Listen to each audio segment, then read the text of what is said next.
Assalamualaikum warahmatullahi wabarakatuh. Selamat siang para pemirsa Yui TV dan mahasiswa, khususnya mahasiswa tingkat 1 yang berada di Rumpun Ilmu Sosial Humaniora.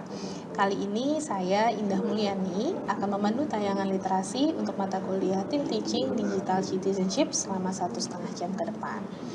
Nah, para pemirsa Yui TV dan adik-adik mahasiswa yang ada di rumah maupun dimanapun berada, kali ini saya nggak sendiri di studio.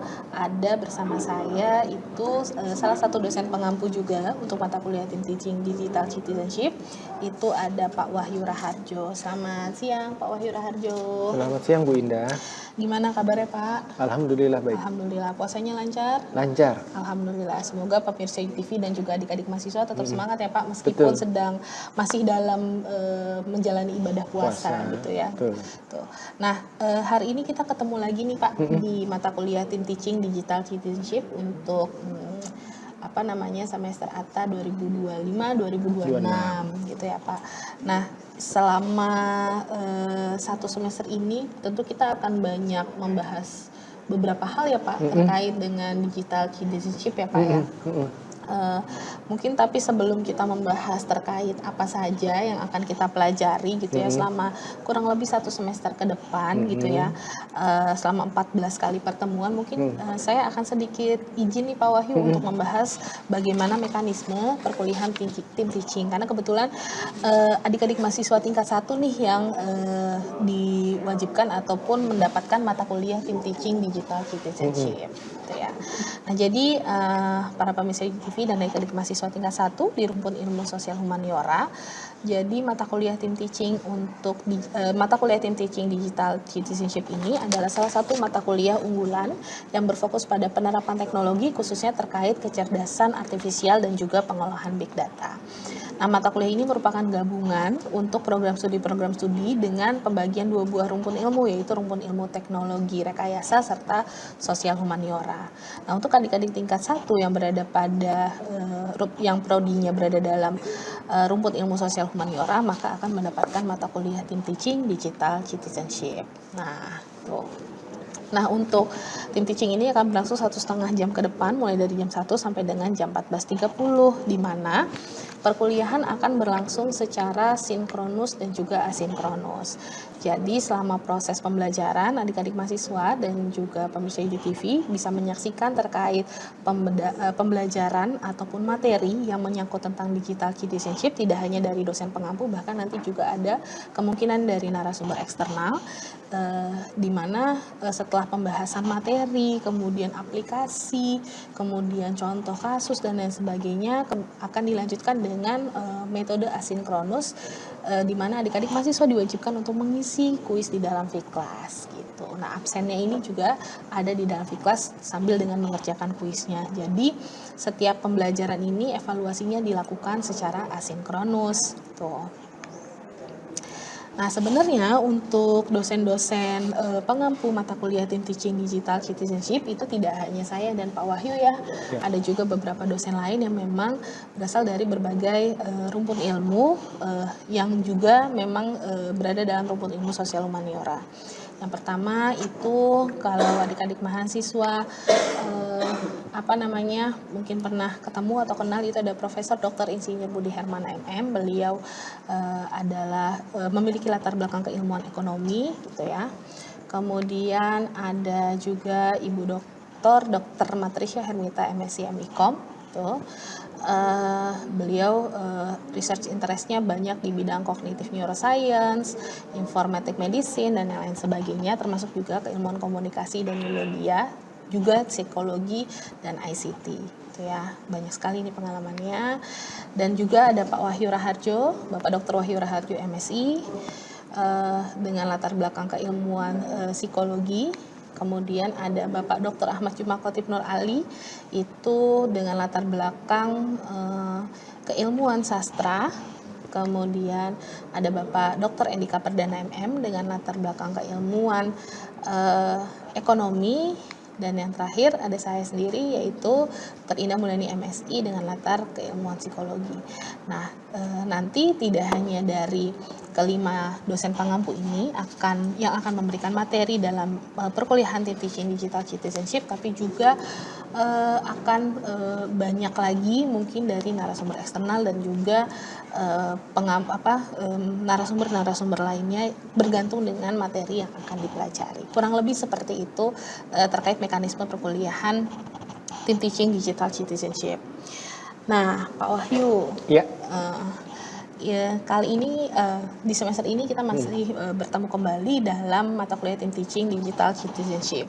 Nah, mungkin adik-adik mahasiswa dan pemirsa IGTV ini sedikit bertanya-tanya gitu ya, terkait kenapa sih kemudian mata kuliah digital citizenship ini gitu ya kemudian dianggap menjadi mata kuliah unggulan yang memang harus dipelajari gitu ya. Karena apa sih yang akan kita pelajari, atau apa sih sebenarnya digital citizenship itu, Pak Wahyu, secara umum? Baik. Kita bicara pertama di tataran kebijakan dan keunggulan dari Universitas Gunadarma. Betul. Bu Indah. Universitas Gunadarma itu kan menitik beratkan pada hal-hal terkait teknologi. Betul. Ya, perkembangan teknologi. Nafas dari teknologi itu ada di semua jurusan dan di semua prodi. Sehingga harapannya pada masing-masing mahasiswa bukan hanya menguasai materi-materi yang menjadi bidang kompetensi mereka, tetapi juga menguasai hal-hal terkait dengan teknologi, baik itu di level kognitif atau di level praktis gitu ya. Nah, di psikologi sendiri kita akan bicara banyak sebetulnya tentang digital citizenship ini. Fokus materi digital citizenship yang akan kita sampaikan selama 1 semester ini, terutama buat teman-teman adik-adik sosial humaniora, itu lebih menekankan pada relasi manusia dengan teknologi. Penyebabnya, bagaimana implikasinya dalam kehidupan sehari-hari yang ternyata luas sekali, dan mungkin banyak teman-teman mahasiswa itu belum terlalu ngeh atau paham, sehingga kita bisa diskusi, kita bisa ajarkan banyak hal sehingga pengetahuan mereka bisa bertambah dan jadi lebih tajam gitu. Bagaimana menyelaraskan kompetensi basic ya di psikologi, di komunikasi atau di ekonomi dengan penggunaan teknologi secara umum.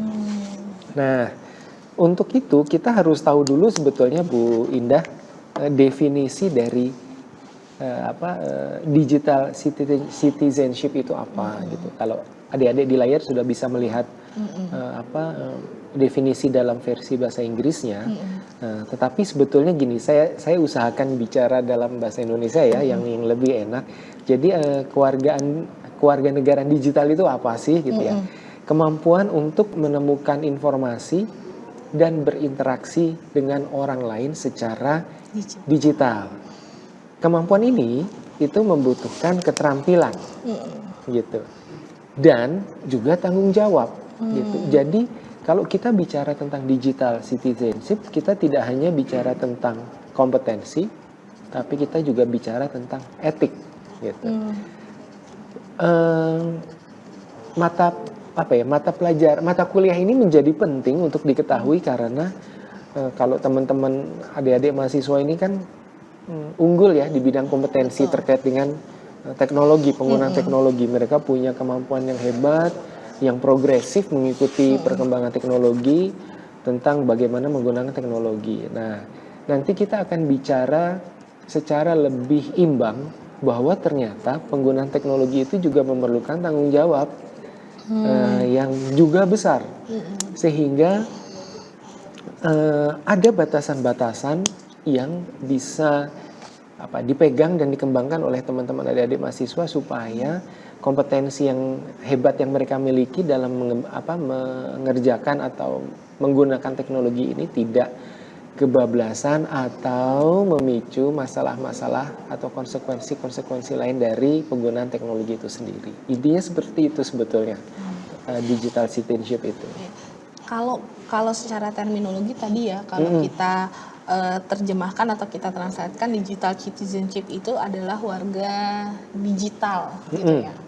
Tapi kalau misalkan kemudian digital citizenship yang akan kita bahas sebagai mata kuliah ataupun pembelajaran gitu ya adalah mempersiapkan bagaimana nanti ketika adik-adik mahasiswa ataupun pemirsa TV selesai secara keseluruhan mempelajari materinya, mereka bisa menjadi warga digital yang baik gitu ya. Dan bertanggung jawab. Artinya akan banyak di dalamnya itu keterampilan-keterampilan, kemudian baik dari sisi pengetahuan maupun dari sisi keterampilan lainnya yang memang mengajarkan kita menjadi warga digital yang baik dan bertanggung jawab gitu ya Pak Wahyu. Itu karena sebenarnya ketika sekarang transformasi digital yang memang berkembang begitu cepat ya, perubahan ya dari tahun ke tahun yang semakin cepat perkembangan teknologinya gitu ya, semua serba digital gitu ya, maka kita sebagai individu pun untuk bisa masuk ataupun menerima perkembangan tersebut ya harus siap dulu gitu ya Pak Wahyu ya, secara kognitif maupun kompetensi. Iya, secara kognitif maupun kompetensi. Oke, baik. Jadi kurang lebih sebenarnya itu yang menggambarkan terkait digital citizenship. Nah, kalau misalkan tadi ada banyak keterampilan, ada banyak pengetahuan yang akan kita pelajari di dalam digital citizenship di mata kuliah ini. Gitu ya. Ada apa aja sih Pak Wahyu yang akan kita pelajari gitu garis besar yang kurang lebih? Ya, baik Bu Indah. Kalau kita bicara digital citizenship selama satu semester ini setidaknya ada 9 hal. Kita bilangnya 9 pilar ya Bu Indah ya. 9 pilar yang bisa dipahami dan nanti bisa berguna buat teman-teman sekalian. Yang pertama kita bicara digital access gitu ya. Nanti kita akan belajar tentang sebetulnya yang sudah kita punya tentang atau terkait teknologi ini udah cukup atau belum sih akses, kesempatan gitu ya, sarana prasarana gitu ya. Itu salah satunya. Kemudian kita akan bicara juga tentang digital communication gitu. Ini tentang bagaimana kita berinteraksi secara sosial tetapi di ruang digital, di dunia maya gitu. Batasannya sama nggak kalau kita bicara tentang komunikasi di dunia nyata gitu?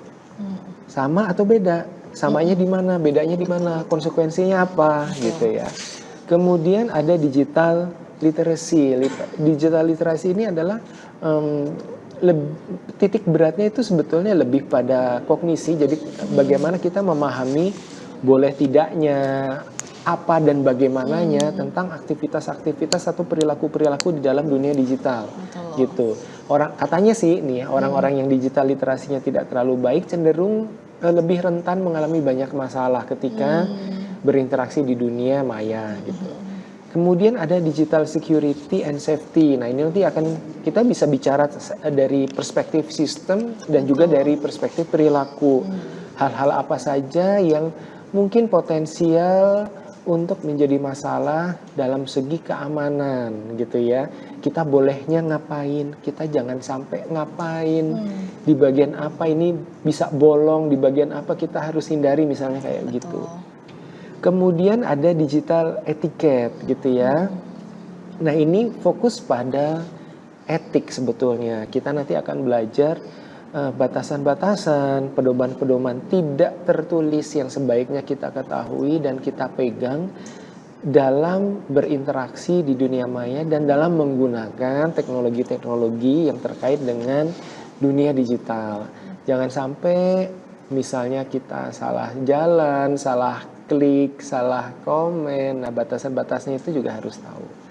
Kemudian ada digital rights and responsibilities. Ini menarik gitu.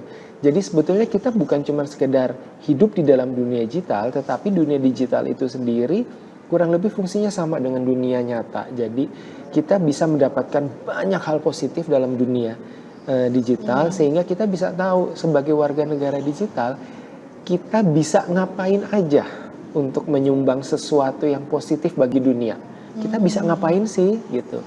Tanggung jawab kita seperti apa di dunia digital gitu. Kita bisa memberikan apa kepada orang lain melalui dunia maya misalnya seperti itu. Kemudian ada digital law. Nah ini juga penting terkait dengan digital literasi juga Bu Indah. Kita belajar tentang hukum gitu ya, kayak undang-undang ITE gitu kan. Seperti apa, di bagian mana yang harus dipelajari, rentannya di mana gitu. Ya jadi kita bicara aspek material nih dari perilaku di dunia maya. Kalau kita bicara tentang hukum, jadi bukan cuma di level norma, tapi juga ada hal-hal yang memang dikonstruksikan secara legal dalam bentuk hukum. Kemudian kita bicara tentang digital health and wellness. Nah ini menarik, ini kalau di ilmu sosial ini memang psikologi banget. Kita bicara tentang kesejahteraan psikologis individu yang hidup di dunia maya.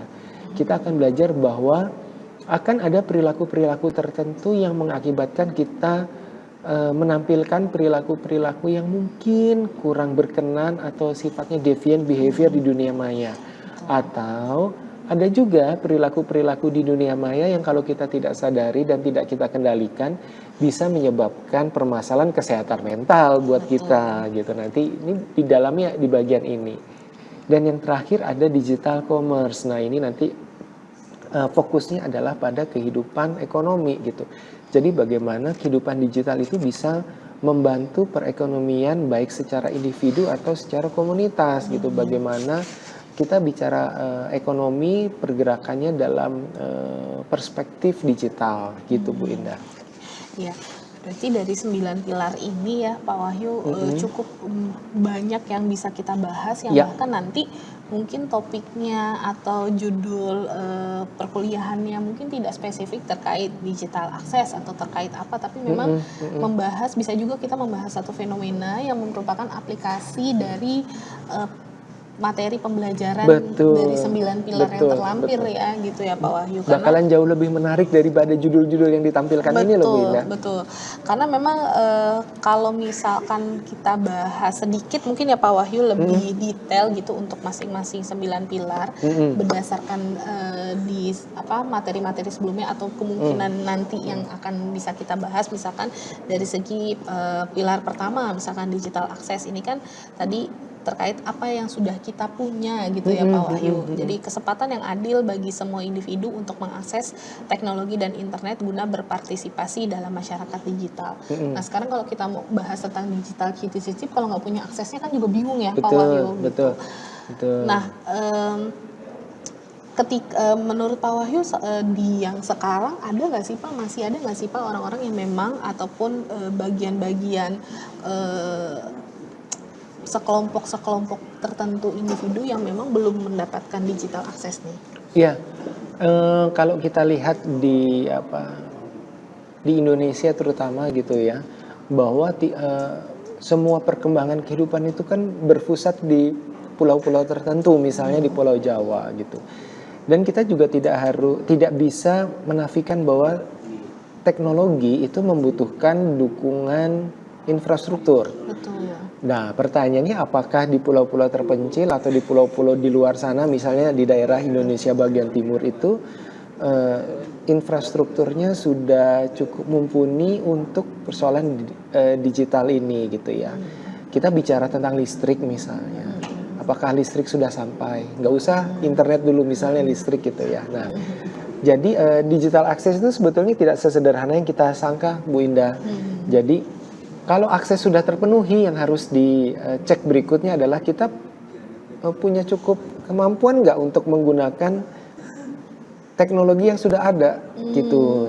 Nah ini menarik, kalau kita sudah bicara kemampuan, kita bicara literasi, itu masalahnya udah tidak bicara persoalan geografis lagi, karena banyak juga teman-teman kita, individu-individu misalnya kayak mahasiswa atau apa gitu ya, yang memang tinggal di kota besar, punya kemampuan untuk menggunakan teknologi, tetapi tidak terakses dengan teknologi, tapi tidak punya cukup kemampuan untuk menggunakan itu. Nanti ada lagi persoalan etik, ada kemampuan tapi tahu nggak batasan-batasan misalnya gitu ya. Nah, jadi memang digital access ini menarik sekali untuk dibicarakan sebagai topik pembuka. Jadi kita bicara dulu tentang infrastruktur, tentang kesempatan mendapatkan penggunaan teknologi. Kita bicara tentang, oke, kalau psikologi udah ada, teknologinya udah ada, kita bisa nggak makainya? Oke, kita bisa make, terus kita tahu nggak batasan-batasan literasinya seperti apa gitu. Jadi memang ini menarik. Digital access ini jadi pintu pembuka buat kita membahas hal-hal yang lebih kompleks di belakangnya. Betul. Jadi sebenarnya terkait digital akses itu tidak hanya ketersediaan infrastruktur maupun kesediaan internetnya lah intinya gitu ya. Cuma tapi juga terkait bagaimana kemampuan individu untuk bisa nggak sih untuk melakukan akses gitu ya. Karena di situ kan ada guna berpartisipasi. Nah, bisa nggak participate-nya kalau cuman ada sih internetnya, ada infrastrukturnya, tapi kalau memang tidak punya kompetensi ataupun pengetahuan untuk bisa berpartisipasi, maka aksesnya juga bisa nggak berjalan gitu ya, digital aksesnya ya jadi tidak berjalan. Oke. Jadi kurang lebih nanti yang akan dipelajari di dalam digital akses itu adalah terkait tadi ya Pak, perkembangan infrastruktur, perkembangan bagaimana kondisi mungkin gap antar karakteristik individu gitu ya. Kalau dalam dunia psikologi itu karakteristik individu, generasi-generasi yang berbeda itu kan juga punya partisipasi porsinya juga yang berbeda untuk melakukan digital akses. Mungkin kayak saya, kayak kita dengan adik-adik mahasiswa mungkin porsi aksesnya itu mereka lebih bisa lebih banyak, lebih jago gitu. Ya cuman memang ini menarik sekali sih untuk nanti kita bahas lebih lanjut mungkin ya.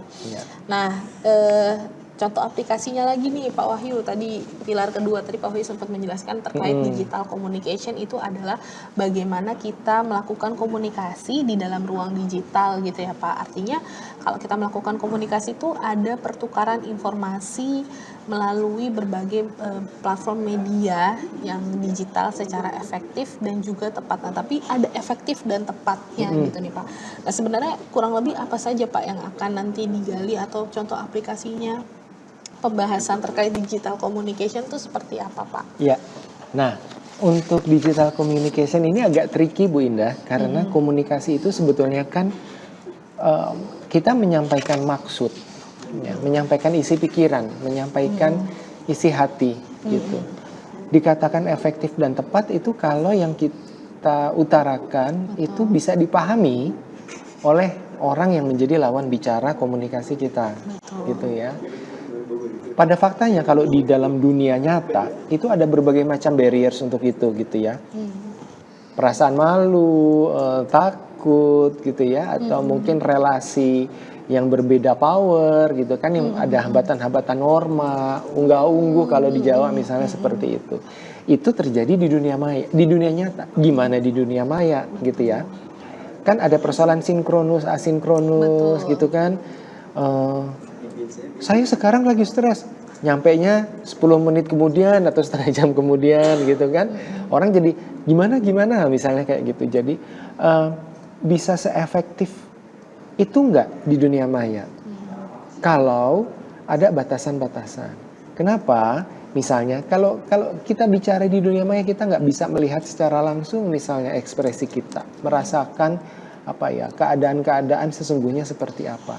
Jadi apakah kita butuh melakukan tipe atau cara komunikasi yang berbeda di dunia maya supaya lebih efektif, karena ada barrier-barrier di mana kita nggak bisa berkomunikasi secara langsung misalnya seperti itu.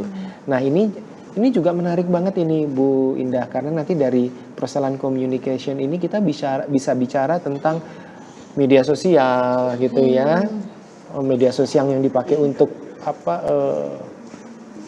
fun, untuk hedonis, sama media sosial yang juga dipakai untuk pekerjaan, misalnya menyampaikan materi rapat via WhatsApp, menyampaikan informasi-informasi pendidikan di dunia pendidikan misalnya seperti itu. Efektif nggak gitu kan? Tidak ada intonasi, tidak ada suara misalnya. Jadi barrier untuk salah paham jadi lebih besar nih kalau komunikasi. Nah ini yang dibahas salah satunya di sini Bu Indah. Artinya dari karakteristik individunya juga bisa berpengaruh Betul. terhadap kemampuan komunikasi. Itu juga memang secara riset kan kalau di psikologi itu ada ya Pak, memang salah satunya adalah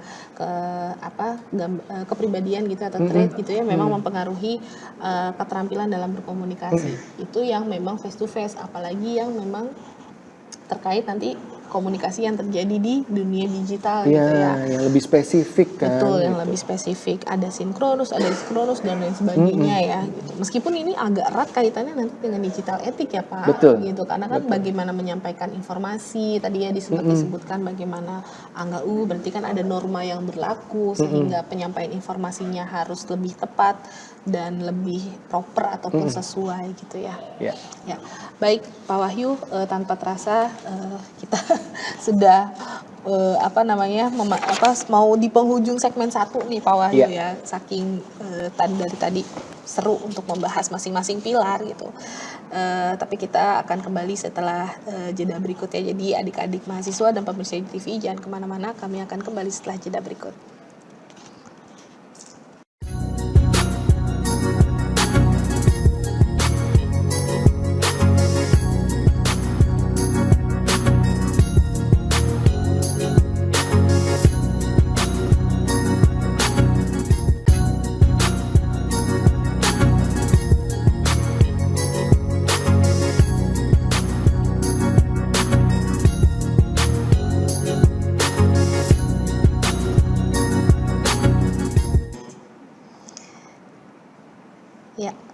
Pemirsa TV dan adik-adik mahasiswa yang sedang menyaksikan tayangan Tim Teaching Digital Literasi, kembali lagi bersama saya dan juga Pak Wahyu gitu ya.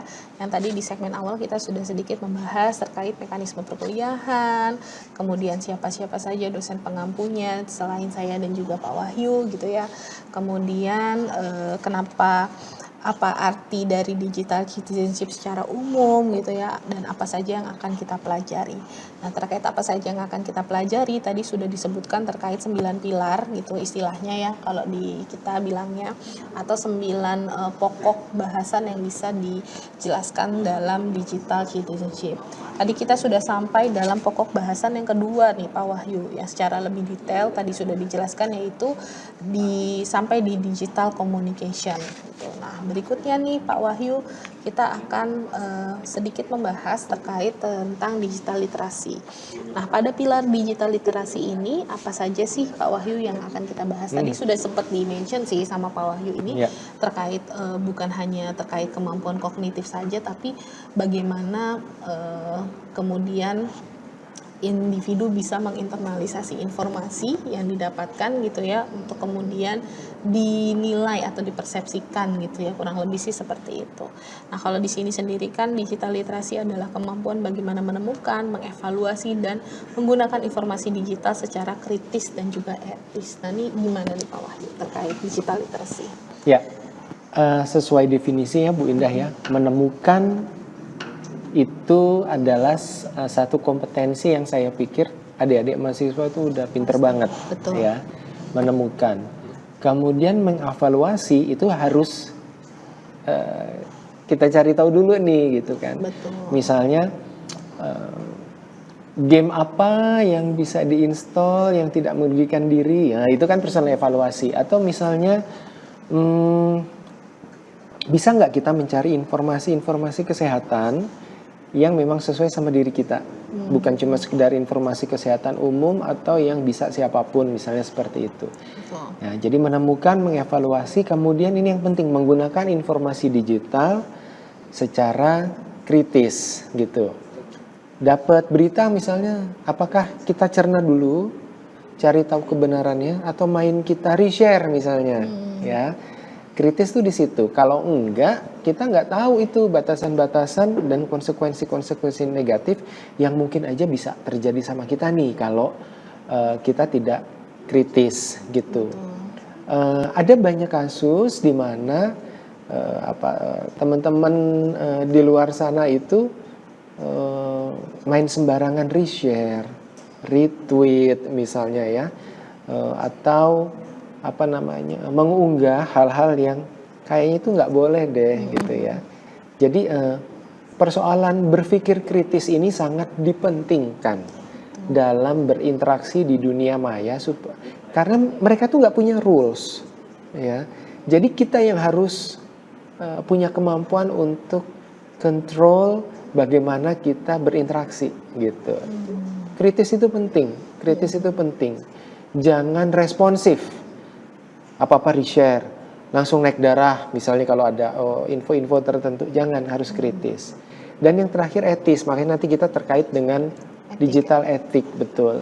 Etis itu yang pantas tidak pantas, boleh tidak boleh, gitu ya.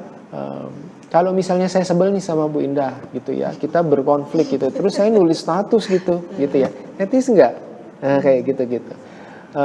Etis kadang-kadang konteksnya itu juga bisa lebih lebar. Misalnya dosen konflik bukan diselesaikan malah perang status. Nah, di situ etikanya terbentur gitu, ya. Saya marah sama Bu Indah, saya unggah status nggak sebut nama Bu Indah. Bu Indah nggak ngeh tapi dunia tahu, gitu. Kan jadi kemana-mana. Yang kayak gitu-gitu itu banyak sekali kasus. Alih-alih menyelesaikan secara personal, tapi malah kemana-mana, gitu ya. Betul. Nah, ini kritis dan etis ini sangat penting. Di psikologi sendiri sebetulnya digital literasi ini sudah menjadi salah satu bahan topik riset di psikologi sosial dan di cyber psychology dengan cukup marak. Banyak orang ngelihat misalnya antecedennya digital literasi apa sih gitu. Antecedent itu faktor yang memengaruhi atau pencetus gitu. Apakah ada kepribadian tertentu gitu ya? Apakah ada kondisi lingkungan tertentu? Apakah ada misalnya pola asuh tertentu gitu ya? Ada juga yang menempatkan digital literasi itu sebagai prediktor misalnya. Oke, kalau digital literasinya baik, terus keuntungan yang didapat apa? Kalau digital literasinya jelek, konsekuensinya apa gitu. Jadi pemahaman secara lebih komprehensif tuh kita bisa dapatkan kalau kita memahami digital literasi itu apa. Jadi ini memang salah satu tema menarik yang menjadi masalah semua orang sebetulnya gitu. Termasuk kita juga betul. Harus banyak belajar yang boleh nggak boleh, yang pantas dan enggak. Betul. Misalnya saya nggak bisa pakai komputer atau laptop atau HP terbaru, itu juga persoalan literasi. Betul. Gitu ya. Jadi ada banyak gitu sebetulnya. Artinya ketika kita mempelajari digital literasi ini ya, kalau dari tadi menemukan, mengevaluasi dan menggunakan informasi digital, tidak hanya kemampuan kita mengoperasikan atau bagaimana kemampuan kita untuk melakukan kegiatan di dalam dunia digital gitu ya, misalkan kayak tadi gimana sih caranya posting, kan ada juga yang bingung kita mau share gimana sih caranya misalkan gitu, itu kan juga sebenarnya kemampuan terkait literasi. Tapi juga ada kemampuan evaluasi dan menggunakan informasi digital secara kritis dan etis. Mungkin kalau contohnya yang sederhana mungkin gini ya Pak, kita dapat berita gitu ya. Kemudian berita itu ya kita harus kita bisa tuh dapat beritanya, berarti kita bisa akses dan lain sebagainya. Itu kan berarti literasinya cukup baik untuk menemukan informasi. Tapi kemudian ketika kita mengevaluasi ini beritanya hoax apa enggak sih, benar atau enggak. Jadi sebelum kita forward atau reshare ulang gitu ya, itu kan kita harus memastikan dulu nih. Nah, itulah keterampilan yang sebenarnya harus dipelajari terkait apa. Literasi itu kayak gitu. Betul. Karena kan ketika kita menyebarkan informasi yang tidak benar, kebenarannya, nah itu kan juga kurang baik ya. Artinya juga bisa salah, bisa misleading, artinya bisa membawa orang lain dalam penafsiran ataupun informasi yang salah gitu, ataupun yang sifatnya etis. Etis itu misalkan ya contohnya ada tayangan yang sifatnya sensitif atau apa gitu, kayak misalkan kecelakaan apa gitu kan harus juga secara fisik etis korban ya, di-share. Nah itu gitu juga kan. yang menjadi keputusan kita reshare atau enggak, atau kita mau hentikan di kita atau gimana. Nah itu juga sebenarnya adalah kemampuan dari digital literasi gitu. Salah satu dari sekian banyak, betul. Oke Pak Wahyu, berikutnya setelah digital literasi juga pilar keempat ini ada digital security and safety, yaitu upaya untuk melindungi data pribadi, perangkat dan identitas dari risiko digital. Nah, Ya. untuk sebelumnya kita bisa melindungi data pribadi, perangkat, dan identitas, kan sebenarnya kita harus tahu dulu ya, Pak Wahyu ya, data yang sifatnya privacy, Iya. kemudian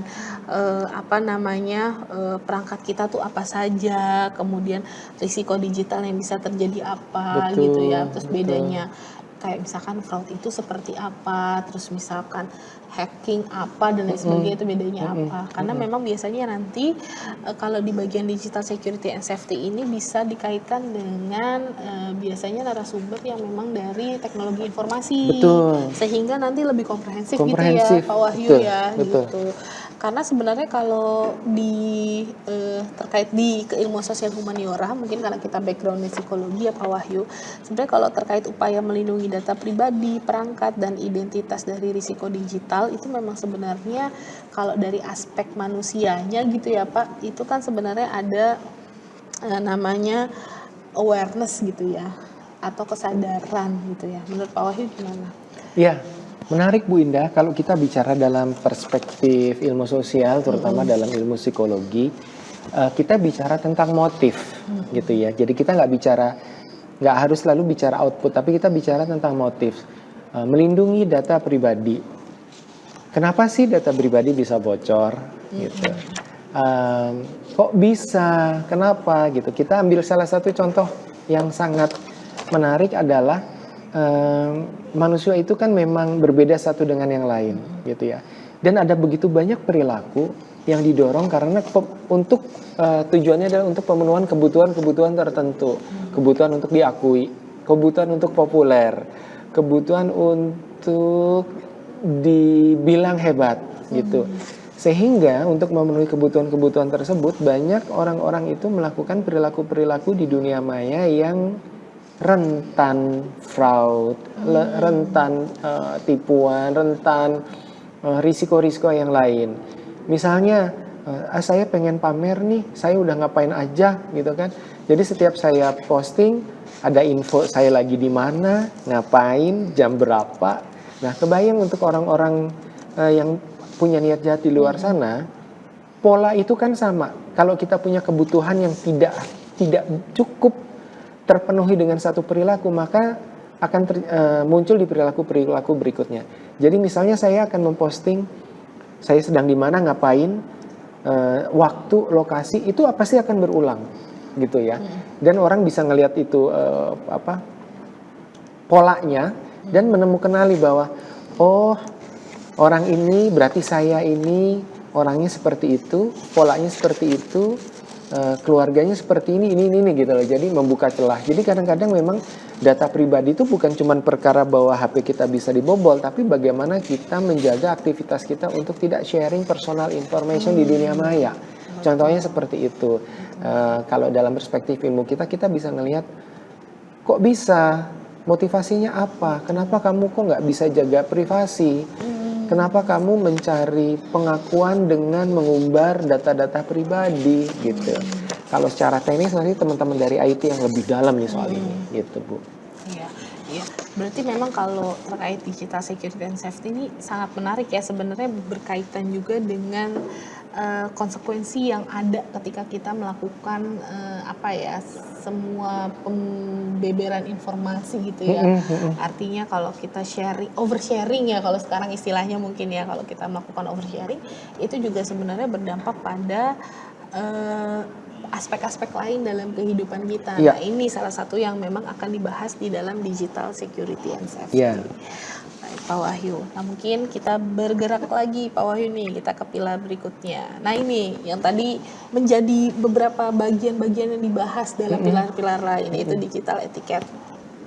Digital etiquette ini terkait norma perilaku yang sopan dan bertanggung jawab dalam interaksi online. Yang tadi sempat disebutkan sama Pak Wahyu, ada norma tidak tertulis sebenarnya yang ada ataupun yang yang berlaku saat terjadinya interaksi dalam dunia digital gitu ya.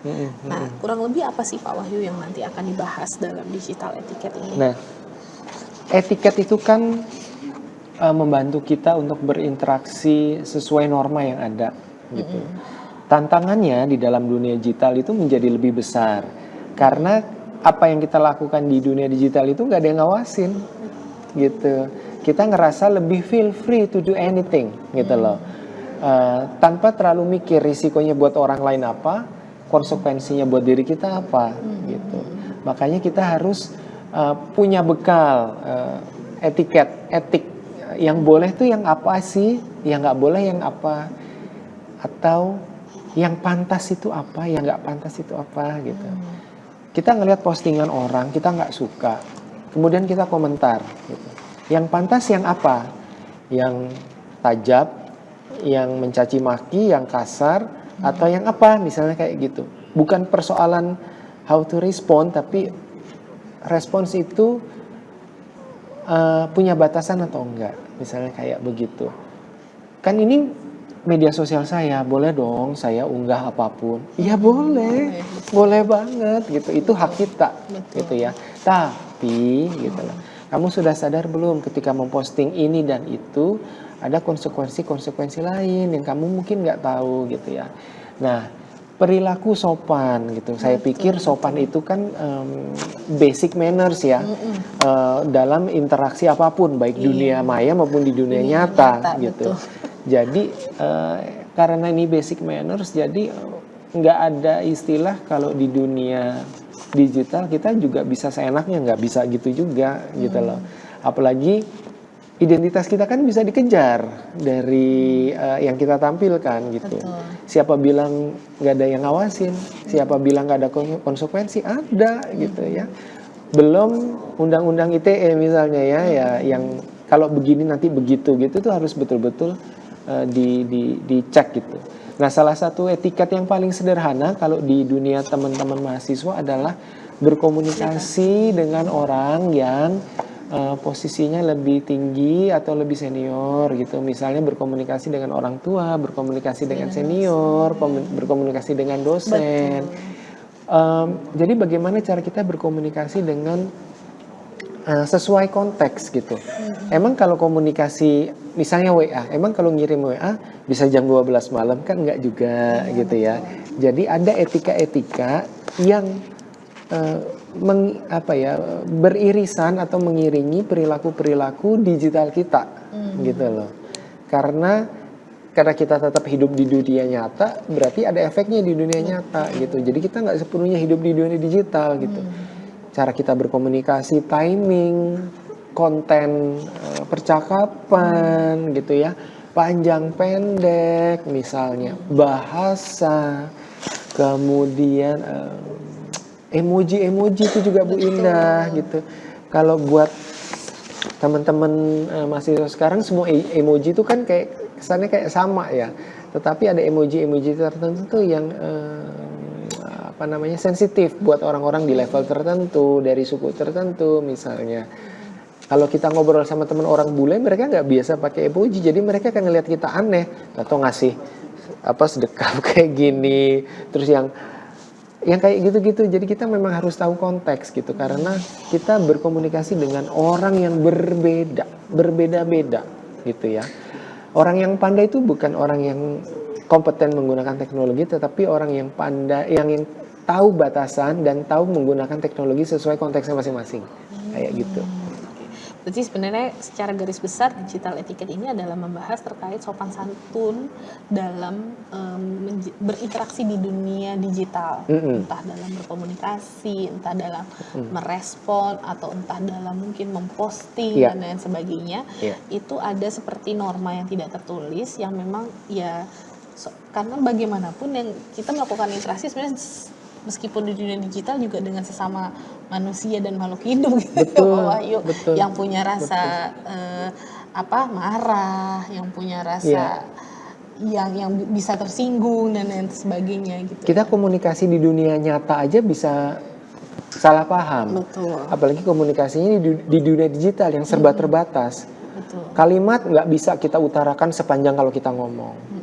Intonasi nggak kebaca. Betul. Emoji bisa disalahpahami. Jadi memang miscommunication itu rentan banget terjadi. Jadi memang batasannya dari awal harus jelas. Otherwise kita nanti salah sendiri di situ. Betul sekali.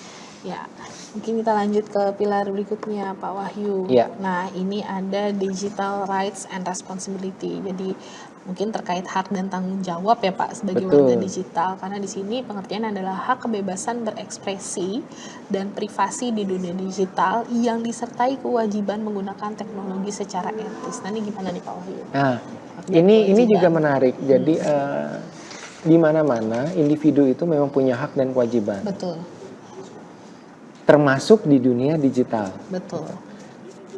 Saya punya hak dong punya medsos, iya. Saya punya hak dong mengupload apapun, iya. Saya punya hak bicara apapun, gitu ya. Tetapi namanya hak, pasangannya kewajiban, Betul. gitu. Harus tahu konsekuensi, harus tahu apa yang harus dilakukan, gitu.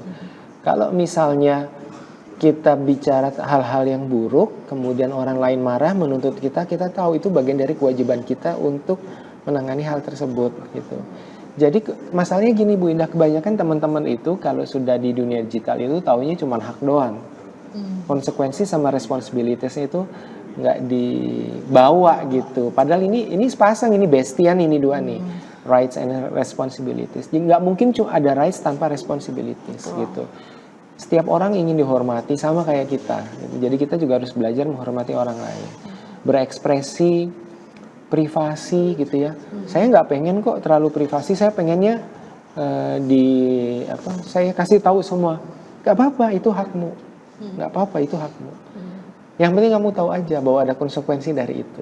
Jadi nanti kalau ada apa-apa tanggung jawab, belajar tanggung jawab sendiri gitu.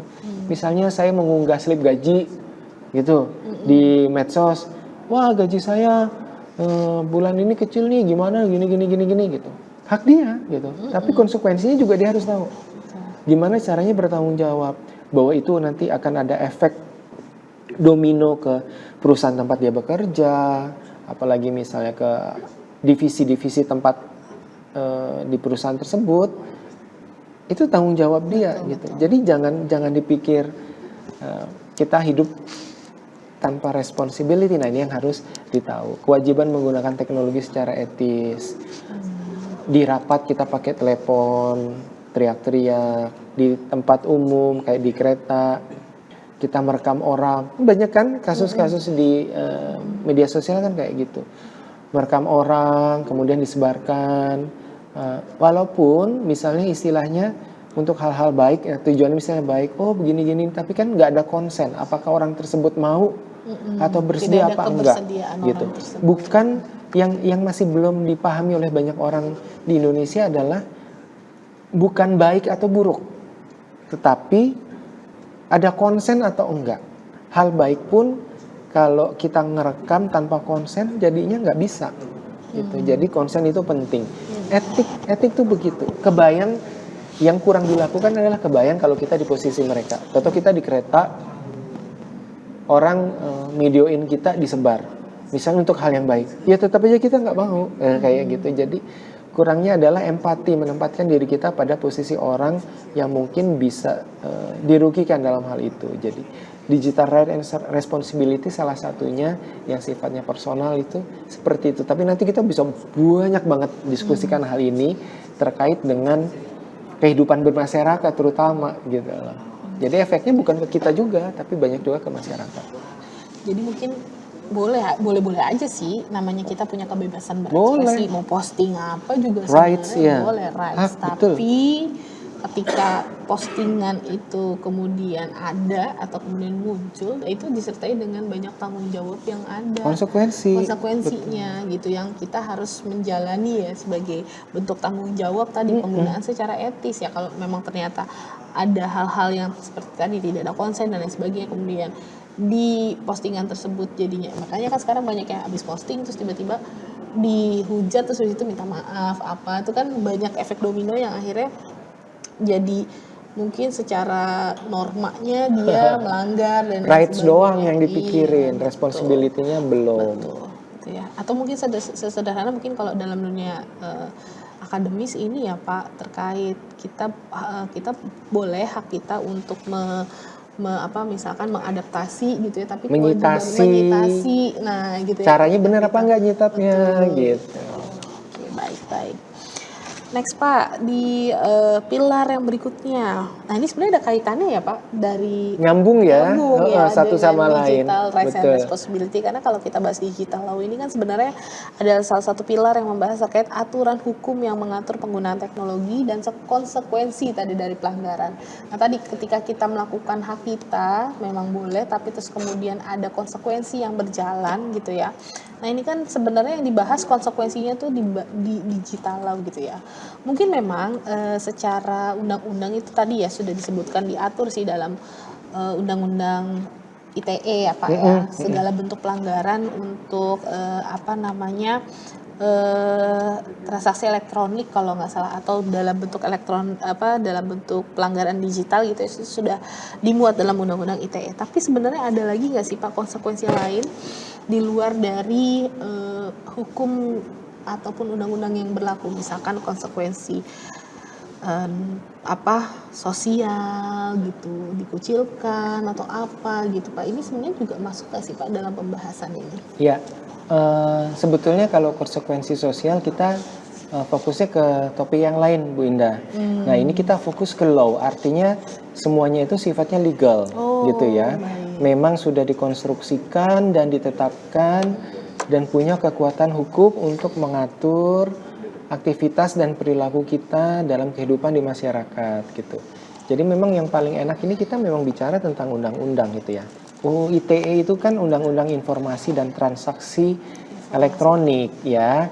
Regulasi di Indonesia yang mengatur segala aktivitas yang berkaitan dengan teknologi informasi, internet dan transaksi digital gitu. ITE itu jadi payung hukum Bu Indah. Yang diatur apa? Penggunaan informasi elektronik, kemudian transaksi elektronik kayak e-commerce, gitu kan. Kemudian perlindungan data dan sistem elektronik. Sama yang terakhir yang menjadi basic adalah perilaku masyarakat di ruang digital gitu. Tentu kalau kita mau lihat secara detail kita bisa bedah satu-satu gitu ya tentang ITE ini tentang apa gitu, isinya tentang apa, pasal-pasalnya, ayat-ayatnya, konsekuensinya apa gitu tuh bisa dijelaskan secara mendalam di sini gitu. Tapi memang ITE ini bisa muncul itu karena untuk memberikan kepastian hukum, mengatur kita, perilaku kita gitu ya. Penyalahgunaan teknologi jadi lebih minim gitu ya. Transaksi elektronik sah secara hukum. Kemudian menindak pelanggaran di dunia maya, misalnya kayak pencemaran nama baik gitu kan. Kalau saya ngata-ngatain Bu Indah di di WA gitu kan, di status gitu, itu kan pencemaran nama baik yang kayak begitu. Penyebaran hoax itu. Hoax itu harus dicermati secara lebih dalam karena kadang-kadang efeknya ke komunitas, ke masyarakat, bukan cuma sekedar personal gitu ya. Ujaran kebencian, hate speech itu juga jadi topik riset yang menarik.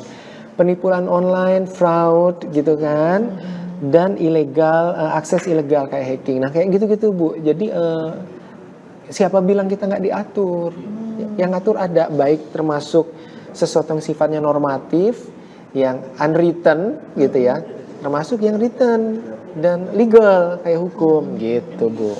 Iya, apalagi terlebih kalau dalam dunia digital semuanya itu terekam ya Pak Wahyu ya, historinya itu semua ada gitu, sehingga memang ketika ada pelanggaran dari penggunaan teknologi itu sendiri itu dengan bisa mudah ya dapetin buktinya untuk dilaporkan. Jadi di dalam digital law ini akan dibahas terkait aturan hukum apa saja yang kemudian diawasi ataupun dibatasi gitu ya penggunaannya, aturan-aturan dalam penggunaan teknologi. Ya terlepas dari UU ITE sendiri masih banyak kontroversi, tetapi kita bukannya nggak punya rules loh. Betul. Ya, baik Pak Wahyu, ini tidak terasa kita sudah berada di penghujung segmen kedua. Nah, bagi pemirsa TV dan adik-adik mahasiswa, jangan kemana-mana. Kami akan kembali setelah jeda berikut.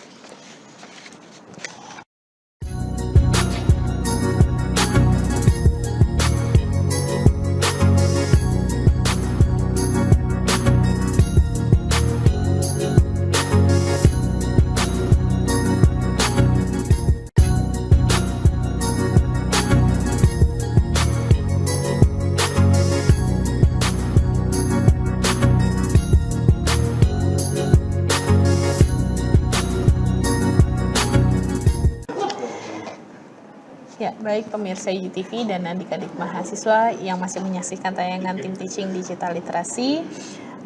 Kembali lagi bersama saya dan juga Pak Wahyu. Tadi di segmen kedua kita sudah bahas sedikit tentang beberapa pilar ya. Ini baru sedikit karena kan memang nanti di minggu-minggu ke depan akan dibahas secara lebih komprehensif dengan pengaplikasiannya juga gitu ya Pak Wahyu. Tadi kita sudah bahas sampai dengan digital law. Gitu ya. Digital law terkait dengan aturan hukum yang mengatur penggunaan teknologi. Itu nanti apa aja yang akan dibahas. Nah, kita masuk ke dua pilar terakhir nih Pak Wahyu. Tadi kita sudah bahas 7 dari 9 pilar. Nah, di pilar berikutnya ini gitu ya, atau pembahasannya nanti kita akan bahas terkait digital health and wellness. Yaitu terkait kesejahteraan fisik dan psikologis dalam penggunaan teknologi. Nah, kurang lebih apa nih Pak yang akan dibahas di dalam digital health and wellness? Sebetulnya di dalam topik digital health and wellness ini kita bicara bahwa kondisi psikis, permasalahan kesehatan mental itu bisa punya pengaruh terhadap perilaku kita di dunia digital dan sebaliknya. Perilaku di dalam dunia digital itu punya efek terhadap kesehatan mental kita. Contoh, saya sebagai mahasiswa kesepian. Teman-teman saya dari rantau, dari luar pulau. Teman saya nggak banyak. Karena kesepian, saya lebih banyak main game. Lama-lama saya jadi adiksi game online. Nah, gitu. Tapi ada juga yang misalnya saya senang banget ini buka-buka internet. Apakah itu untuk lihat berita? Apakah itu untuk melihat informasi-informasi tambahan, apakah itu untuk media sosial gitu ya. Tetapi gara-gara itu waktu tidur saya jadi kacau. Nah, itu kan persoalan screening time terkait dengan pola tidur misalnya. Nah, itu tuh kita bicara tentang digital health and wellness. Jadi bagaimana kita bicara faktor-faktor yang mempengaruhi kesehatan mental di dunia digital, bahwa itu tuh bisa diawali dari faktor-faktor di luar atau juga bisa sebagai konsekuensi gitu. Intinya tuh seperti itu. Dan kasus-kasus untuk digital health dan wellness itu adalah kasus-kasus yang sehari-hari kita temui di dalam masyarakat gitu ya. Misalnya internet addiction, larinya ke prokrastinasi akademik misalnya kayak tadi, atau depression, gara-gara depresi, gara-gara stres sama tugas gitu ya, stres akademik, kemudian dia sosial media addiction misalnya kayak begitu. Jadi ini menarik banget Bu Indah buat digali secara mendalam gitu, terutama karena kasus-kasusnya memang relate banget dengan kehidupan teman-teman mahasiswa.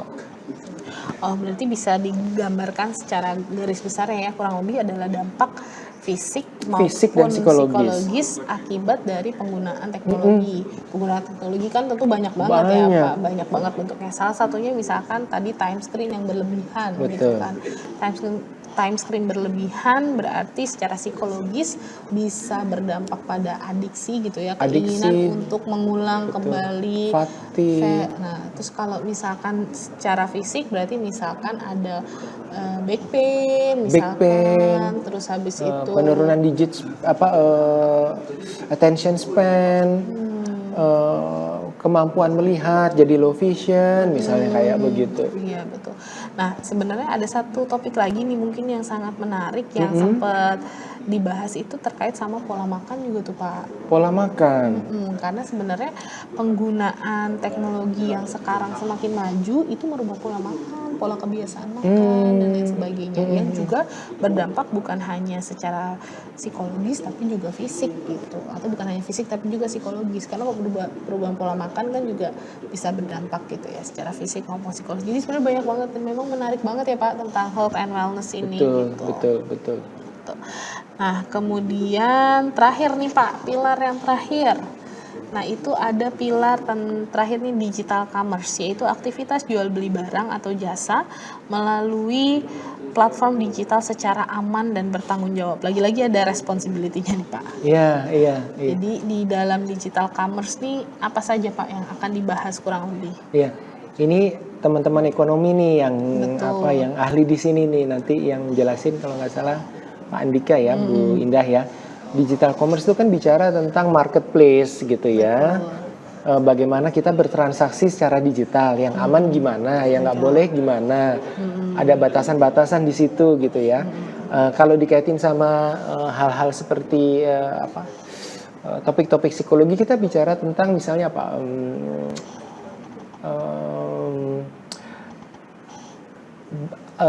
perilaku membeli yang sifatnya impulsif gitu, atau perilaku konsumen untuk produk-produk tertentu yang sifatnya digital misalnya. Nah, hal-hal seperti itu tuh di banyak riset itu banyak terkait dengan faktor kepribadian Bu Indah misalnya ya. Kemudian kebiasaan, financial literacy itu juga di situ. Nah, ini nanti juga terkait dengan persoalan digital security tadi itu, sampai sejauh mana kita bisa memberikan data-data pribadi kita, sampai selengkap apa, batasannya apa gitu ya. Kemudian sampai di mana kita bisa share ini dan itu yang terkait persoalan digital commerce ini gitu. Bertransaksi positif negatifnya apa gitu ya, platform-platform digital gitu. Batasannya seperti apa, efek-efeknya gimana nih gitu ya. Bukan cuma sekedar impulsif buying, tapi mungkin ntar juga ada hal-hal yang sifatnya sangat ekonomi, misalnya kebangkrutan atau apa gitu ya. Pokoknya kita sama-sama tahu bahwa semua aktivitas itu memang ada intensi, ada motif gitu. Motif itu bisa motif personal, bisa motif psikologis, bisa motif ekonomi gitu. Jadi ini yang sangat menarik untuk dibahas di bagian digital commerce ini gitu. Sempat bahas juga kemarin terkait digital bank, kemudian financial technology, yang gitu-gitu tuh juga nanti akan sebenarnya dibahas di digital commerce gitu ya. Bagaimana aktivitas jual beli itu kan nggak hanya mungkin kalau kita paling familiar kan sebenarnya di marketplace gitu ya Pak. Kita jual beli online ibaratnya gitu ya, belanja online gitu. Terkait produk-produk apa saja dan lain sebagainya gitu ya. Tapi juga di situ dibahas bagaimana kemudian mekanisme pembayaran dan yang lain sebagainya gitu. Mungkin kalau di perspektif psikologi kita bahas dari segi bagaimana kemudian penjualan barang ataupun jasa ini bisa membangun trust si consumer, gitu. Akhirnya untuk melakukan keputusan pembelian, nah itu biasanya juga dipelajari. Betul. Nah, ini juga menarik sekali nih gitu. Memang sangat erat kaitannya dalam latar belakang ekonomi gitu. Nah, Pak Wahyu, tanpa terasa ini 9 pilar sudah kita bahas secara bukan detail sih ya, sedikit-sedikit dengan pengaplikasian brief gitu ya, karena sesuai topiknya brief introduction, jadi kita memperkenalkan terkait apa saja yang akan dibahas, apa saja yang akan dipelajari gitu ya, meskipun nanti topiknya atau judulnya beda-beda tapi tetap akan berkaitan dengan 9 pilar yang akan dibahas, yang telah dibahas gitu ya hari ini. Nah, kalau tadi kita bahas banyak sekali Pak Wahyu terkait 9 pilar gitu ya, yang menjelaskan tentang keterampilan dan pengetahuan yang harus diperoleh atau dimiliki untuk menjadi seorang warga digital yang baik dan bertanggung jawab. Maka pertanyaan berikutnya nih Pak Wahyu, kenapa sih akhirnya kita perlu mempelajari digital citizenship? Gitu, dengan memahami dan memiliki keterampilan dari pilar-pilar yang tadi disebutkan. Kenapa nih Pak Wahyu kira-kira? Baik, tentu alasan kita cari tahu ya Mbak Bu Indah, kenapa ini menarik untuk dipelajari, kenapa penting gitu ya. Nah, yang pertama kita bicara tentang VUCA. Ini banyak teman sebetulnya sudah tahu dan paham soal ini. Kita bahas secara singkat. VUCA itu volatility, uncertainty, complexity, sama ambiguity. Volatility itu kayak apa sih gitu ya. Jadi situasi yang memang sering berubah dengan cepat dan tiba-tiba. Tren media sosial gitu ya, yang tahu-tahu muncul platform baru yang menawarkan kemudahan-kemudahan tertentu. Tahu semua berubah gitu.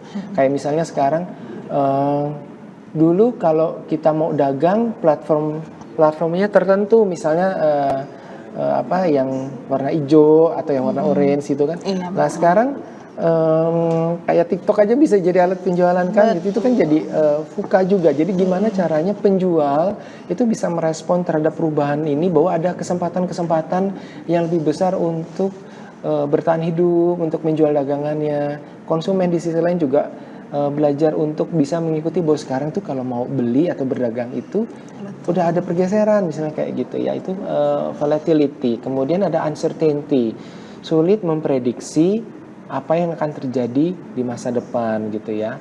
Contohnya misalnya perubahan algoritma platform digital yang mempengaruhi cara informasi tersebar. Nah teman-teman misalnya kan suka nggak nih gitu, sekali kita buka medsos, kemudian misalnya, wah ini ada informasi resep cara masak ayam goreng yang enak gitu, kita buka, waktunya lama, kedetek, nanti habis itu si algoritma akan memunculkan unggahan-unggahan sejenis. Betul. Ya di situ gitu. Makanya kadang-kadang kita harus sampai sejauh apa kita tertarik, perlu dibuka apa enggak, perlu ngasih like apa enggak, perlu ngasih komen atau enggak gitu. Nah uncertainty ini potensial membuat masalah, sehingga kita harus betul-betul bisa mengendalikan diri. Kemudian yang berikutnya adalah complexity. Banyak faktor saling terkait sehingga masalah jadi rumit. Misalnya isu keamanan data melibatkan teknologi, ada hukum, perilaku pengguna, ada etika. Kita nggak seneng sama orang gitu ya, atau kita lagi ngebuka terus medsos kemudian lagi ngomongin seseorang atau siapa gitu, misalnya artis gitu ya, kemudian kita ikut komennya jahat banget, artisnya tahu dituntut gitu ya, padahal cuma dari komen biasa misalnya gitu ya. Jadi kompleks, satu dan lain hal itu saling terkait. Itu kenapa digital literasi itu penting, supaya kita bisa ngelihat keterkaitan satu dengan yang lain. Jadi jangan parsial nih pola pikir kita, seolah-olah kita benar, ternyata efeknya sampai kemana-mana gitu ya. Kita bikin kesalahan, nanti yang dirujak datanya di ini sampai ke orang tua kita, ke teman kita, ke saudara kita. Jadi banyak yang menanggung konsekuensi negatif dari kesalahan-kesalahan yang mungkin kita buat di dunia digital.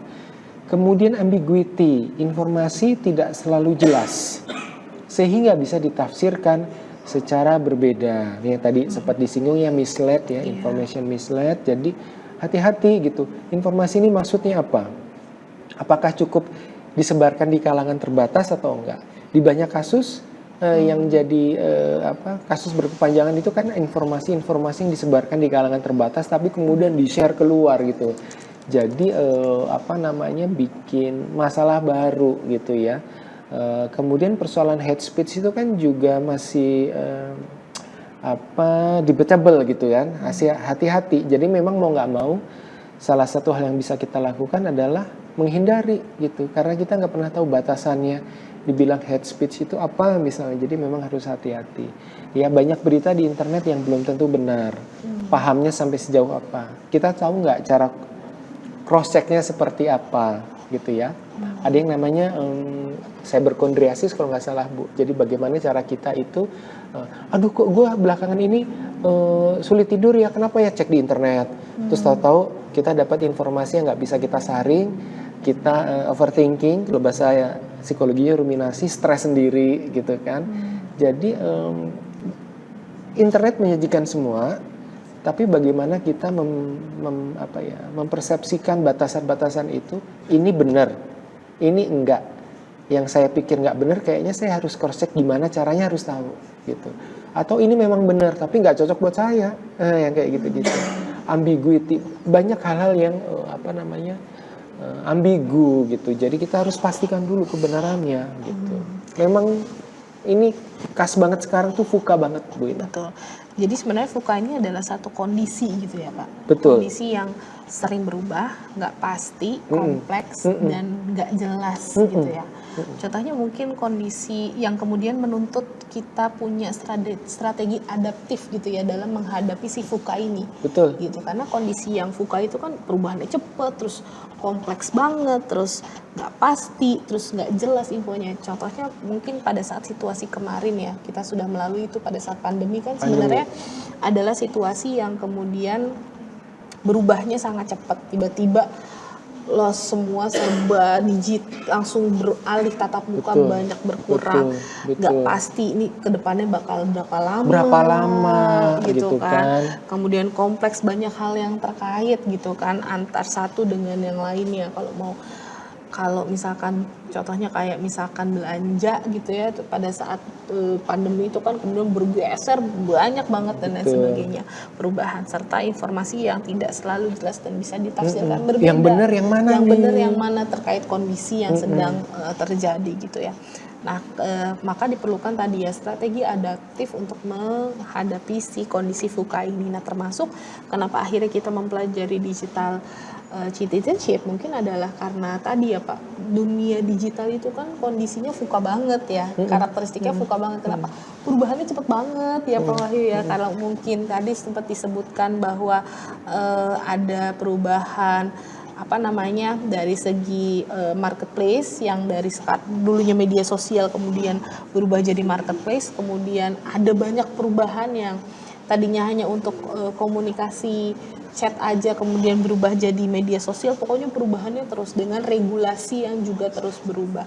Nah, makanya ketika kita mempelajari digital citizenship dengan 9 pilar yang tadi ada ya, kemampuan literasi terutama, kemudian kemampuan mengakses, kemampuan untuk memahami hak dan tanggung jawab, tetap etik ya kan. Gongnya tuh etik tuh terakhir. Iya betul, terus menjaga etiket atau sopan santun, kemudian cara berkomunikasi dan sebagainya kita memupuk keterampilan tersebut, maka kita punya strategi adaptif dalam menghadapi yang si VUCA tadi betul. gitu. Nah, selain kondisi VUCA nih Pak, apalagi alasan kenapa kita harus belajar digital citizenship? Ya, ada yang namanya transformasi digital. Jadi kan memang kita tuh hidup kita sebagai manusia di dunia itu nggak bisa dilepaskan dengan perubahan-perubahan di dunia nyata. Salah satunya dengan perkembangan teknologi. Mau dihindarin, ya nggak bisa. Mau kita nggak pakai, iya nggak bisa, gitu ya. Jadi somehow kita harus hidup bersama dengan perkembangan teknologi, gitu. Nah, kita bicara tentang digital transformation, gitu. Yang tadinya teknologi itu kayak ada, tapi terpisah dalam kehidupan kita. Nah, sekarang kita kalau nggak pakai teknologi itu kayaknya nggak bisa hidup. Nah, gitu, itu kuncinya. Jadi mau nggak mau, kita harus belajar menyesuaikan. Sampai sejauh apa ya, semakin besar gap yang muncul karena ketidakmampuan kita menyesuaikan dengan perkembangan teknologi, maka semakin besar kemungkinan individu itu untuk mengalami tekanan, technostres kita bilangnya, gitu ya. Stres yang disebabkan karena penggunaan teknologi yang tidak bisa diimbangi oleh kemampuan dan kompetensi kita, gitu. Nah, digital transformation itu menciptakan banyak bentuk digital divide, gitu ya. Banyak orang tuh memang nggak sepenuhnya siap, gitu. Apakah di seluruh belahan dunia ini perkembangan teknologi sama dengan di Amerika, Eropa? Enggak. Afrika mungkin enggak. Asia kayak Indonesia di timur belum, gitu. Oke, udah sama-sama bisa. Saya pengen beli teknologi digital ini, gitu.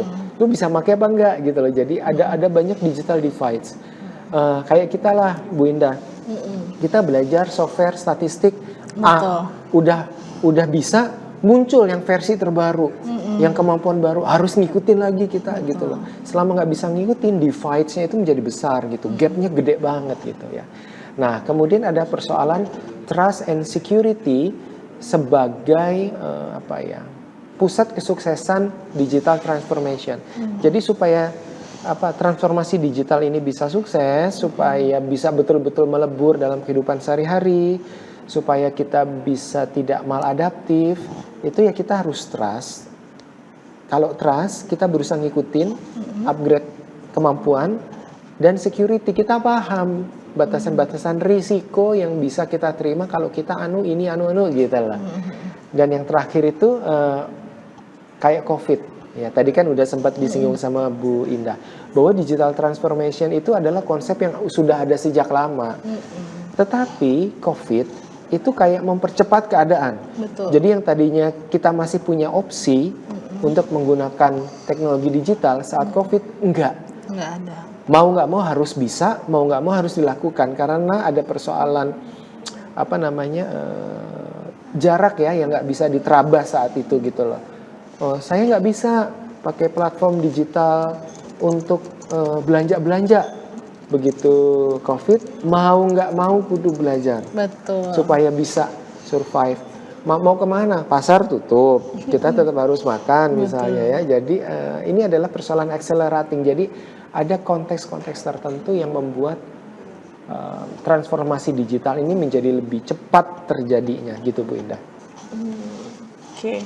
Kemudian Pak, kalau misalkan alasannya tadi dua ya, karena kondisi yang memang sifatnya VUCA, kemudian juga ada tadi perubahan ataupun transformasi digital gitu ya. Sehingga tidak hanya tadi kalau mungkin Pak Wahyu ngomongnya atau ngasih contohnya itu terkait sama kita belanja online, ya tetap harus belanja gitu kan. Ada juga ternyata bahwa terkait digital, transformasi digital ini adalah tadi ya Pak, meningkatkan ataupun menambah keterampilan atau skill gitu ya dari setiap individu supaya memang lebih siap dalam menghadapi perubahan yang ada. Ya sebenarnya mirip-mirip juga sih ya Pak, terkait tadi kan VUCA salah satunya adalah terkait perubahan. Nah mungkin ketika memang selain dari kedua hal tadi yang penting untuk alasan kenapa pentingnya mempelajari digital citizenship, ada pula tadi contohnya pergeseran tadi transformasi digital contohnya. Ini ada beberapa contoh ya, kalau di slide itu ada mulai dari kegiatan-kegiatan yang memang sekarang tuh sudah serba digital. Misalkan psikiatrik, kemudian industrial organization, ini mungkin dari bidang keilmuan kita ya Pak, kurang lebih dari psikologi, sama neuropsikologis dan juga clinical psychologist, yang dimana sudah bergeser dari yang awalnya harus ketemu tatap muka gitu ya, sekarang sudah bergeser bahwa semua atau beberapa kegiatan itu bisa dilakukan secara digital. Misalkan ada namanya kan ada telemedicine, kemudian sekarang pun ketika kita melakukan atau minta untuk konseling ataupun itu juga sudah bisa terjalin di dalam dunia digital dan lain sebagainya tanpa harus bertatap muka gitu ya. Nah ini adanya pergeseran yang kayak gini juga bisa menjadi alasan pentingnya atau kenapa kita harus mempelajari digital citizenship. Kurang lebih seperti itu ya Pak Wahyu ya gitu. Nah mungkin ada yang mau ditambahin lagi Pak Wahyu terkait sama alasan pentingnya, atau mungkin bisa berupa gambaran atau pesan gitu ya, atau notes untuk ke depan supaya mahasiswa, terutama khususnya adik-adik mahasiswa yang tingkat 1 rumput ilmu sosial humaniora nih ke depannya selama nanti 13 pertemuan untuk menjalani perkuliahan tim teaching digital citizenship ini Pak Wahyu. Baik, saya fokus ke gambar ini ya Bu. Boleh Pak Wahyu. Indah ya, ini tuh menarik. Dari gambar ini tuh kita bisa lihat bahwa sebetulnya teknologi itu sudah menjadi bagian dari day to day activities kita. Betul. Gitu ya. Kita nggak bisa lari menghindar. Saya nggak mau pakai ini, saya nggak mau tahu, nggak bisa. Gitu. Jadi kita memang harus catch up, belajar banyak untuk bisa menggunakan itu gitu ya. Kemudian yang paling penting, kita harus punya perspektif bahwa teknologi digital ini ada untuk membantu kita. Betul. Membantu, bukan replacing atau substitute gitu ya, bukan menggantikan tapi membantu gitu. Misalnya di gambar yang di neuropsychologist itu, kebayang kalau kita menjelaskan otak terus pakai otak beneran kan nggak mungkin. Nah, gambar-gambar 3 dimensi yang hidup gitu tuh bisa ngebantu banget gitu.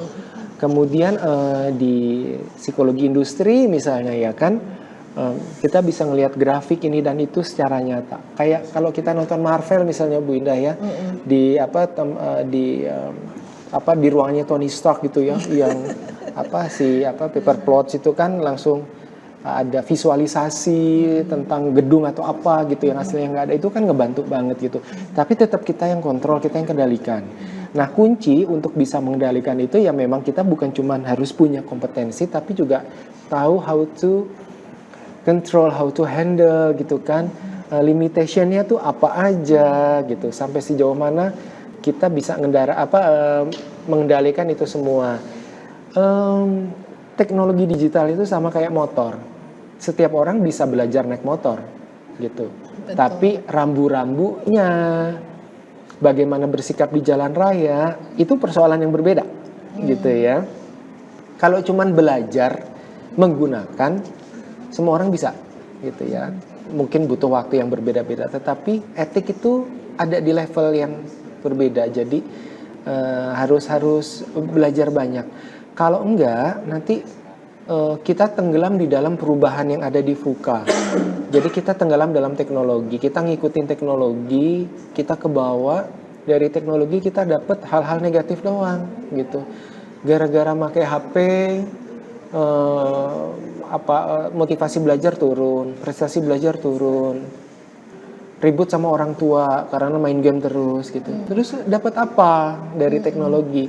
Kita dapat faktor hedonisnya, tapi akademis turun gitu ya. Jadi cuma kesenangan aja kesenangan gitu ya, doang gitu. Padahal ada banyak hal yang bisa kita dapatkan, dan kalau kita bisa batasi, kita bisa dapat hasil yang lebih maksimal. Oke, Pak Wahyu. Terima kasih Pak Wahyu atas penjelasannya. Tanpa terasa kita sudah di penghujung acara, lagi di penghujung segmen gitu ya. Nah, mungkin kalau bisa saya sedikit rangkum gitu ya, atau saya sedikit memberikan kesimpulan terkait brief introduction ini adalah bahwa digital citizenship adalah salah satu mata kuliah unggulan yang memang disiapkan untuk mempersiapkan para mahasiswa, khususnya mahasiswa tingkat 1 rumpun ilmu sosial humaniora, untuk mempelajari berbagai pengetahuan dan juga keterampilan teknis maupun aplikatif gitu ya, dari beberapa pilar atau beberapa aspek yang memang mendukung atau menggambarkan dari digital citizenship itu sendiri, yaitu bagaimana individu belajar untuk menjadi warga digital yang baik.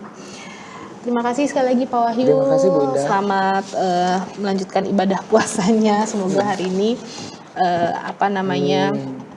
puasa kita dilancarkan. Amin.